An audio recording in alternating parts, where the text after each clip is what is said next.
Hi, this is Vanessa Gorman, and today we're going to look at prepositions in ancient Greek. And prepositions are universal, they're everywhere in Greek, and they're very helpful little phrases. Just like in English, they can accomplish many things.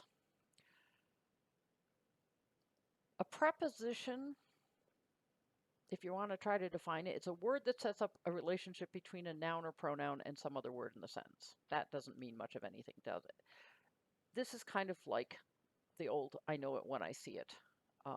On, in, from, during, for, upon, by, with, along, all of these words that originated as adverbs, but then they came to use some object, some nominal, so a noun or something acting like a noun so often that it becomes what we call a preposition. So many times if you look in the dictionary, the same word will be listed as both an adverb and a preposition, or it might as well be. It'll be an adverb that takes the dative, which what's the difference between that and a preposition? So there's a very gray line between the two. A prepositional phrase is minimally that preposition, the short, indeclinable word. It never changes. It sometimes loses a vowel or something just because it's short, and some substantive, something acting like a noun in an oblique case. An oblique case means anything that's not the nominative. You can never have the object of a preposition in the nominative case. That's reserved for subjects. So the prepositional phrase is the preposition and its object, and then anything else that modifies that object. Okay? On the pool table. On table is the preposition and its object. The pool are both attributes of the table. In delos is as simple as it comes.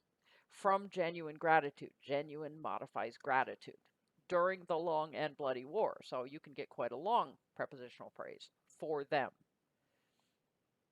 They were originally adverbs. So, for example, Pericles marched out is an adverb. Pericles marched out the gate is a prepositional phrase. The gate would be the object of the preposition. And Pericles marched out the southernmost gate, which was facing towards the sea. All of that is a prepositional phrase, right? That whole underlined part is just the prepositional phrase.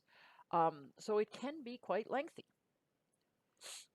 The part of speech of a preposition is always ADP, and that's because it means adposition. In other words, it's sitting near it, because some prepositions follow their objects. Most come before their objects, but a few regularly come after their object. The relation of the preposition word is an aux P. The relation of the object of the preposition is whatever that prepositional phrase is doing in the sentence. So, for example, they marched into Caria. Into would be labeled aux P for relationship because it's a preposition.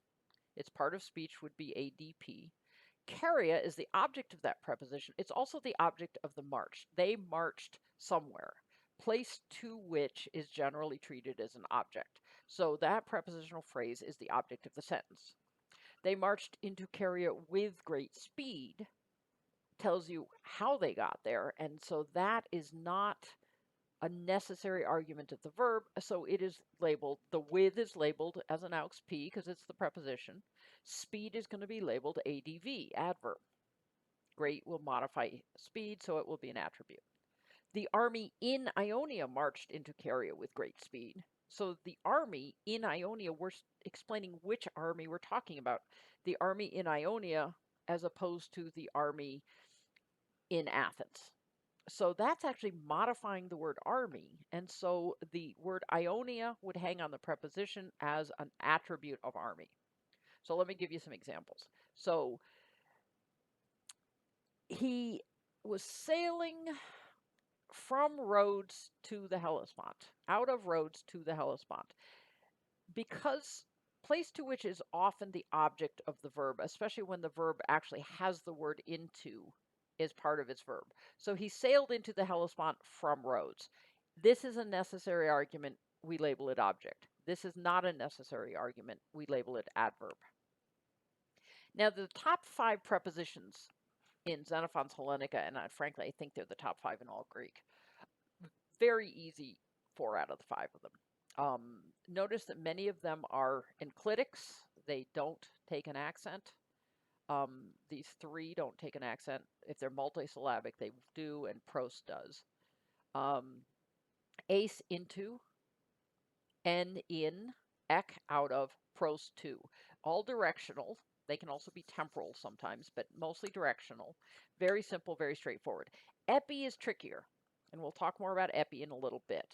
It can have different meanings depending on what case it's taking. So when you talk about cases with prepositions, it's a lot like cases with nouns. Genitive is typically place from which, separation from, time until, motion away from is often apo or ek. Apo meaning out of, ek meaning from, right? We get that prefix ek all the time in English. Apology is apo. Separation, outside of. An exoskeleton means the skeleton's on the outside of your body, right? That's what that is.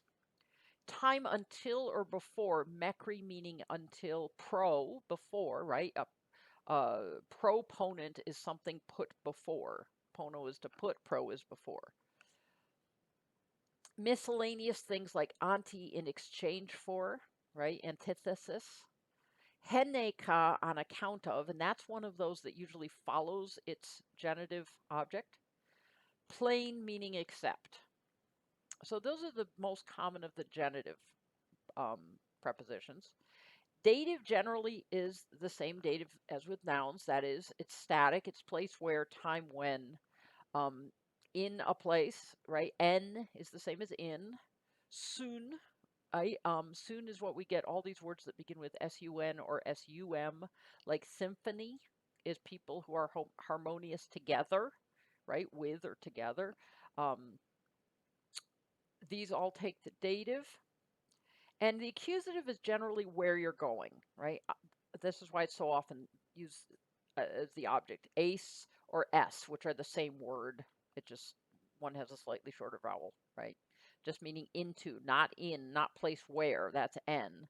But ace or s is into. Now, some of them give us a little more trouble. Some take multiple cases with the same basic meaning. So kata means down from. It can take the genitive or it can take the accusative. Usually it takes the genitive, but either way, it usually means the same sort of thing.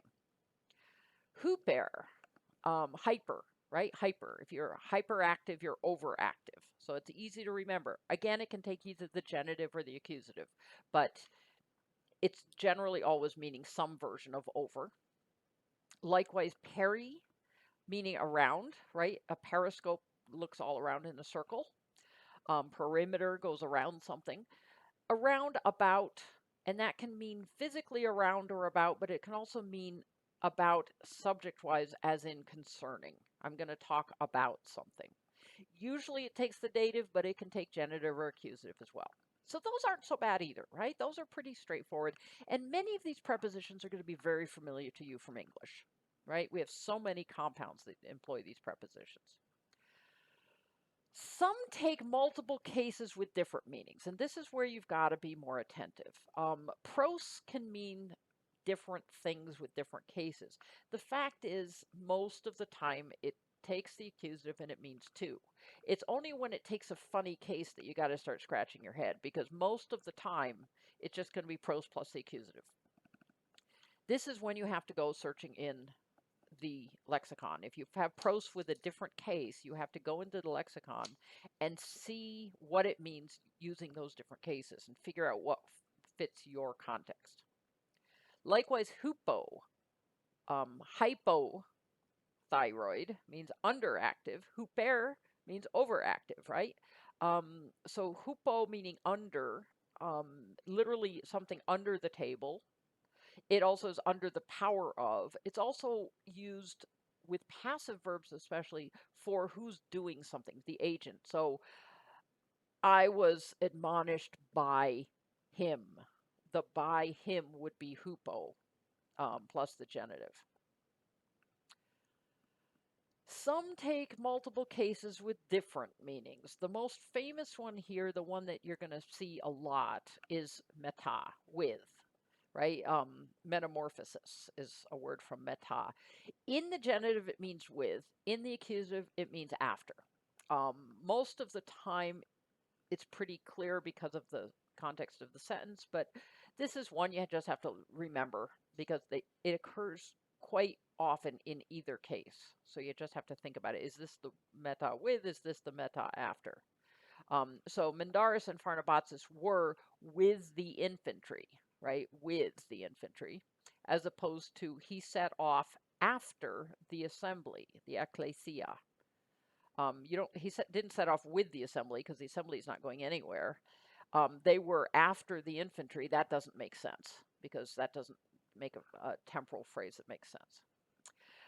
Dia, likewise, can be a problematic diameter, right? This means through usually. It can mean by reason of. Normally, through will get you okay. The really problematic ones, epi is one of them. It's one of those that's very, very common. And it can mean different things depending on the case. So when you see an epi and you're trying to suss out the sentence, don't be afraid to go into the lexicon and say, okay, I've got a dative object of this epi. What can epi do in the dative? What can epi do when I've got a genitive object?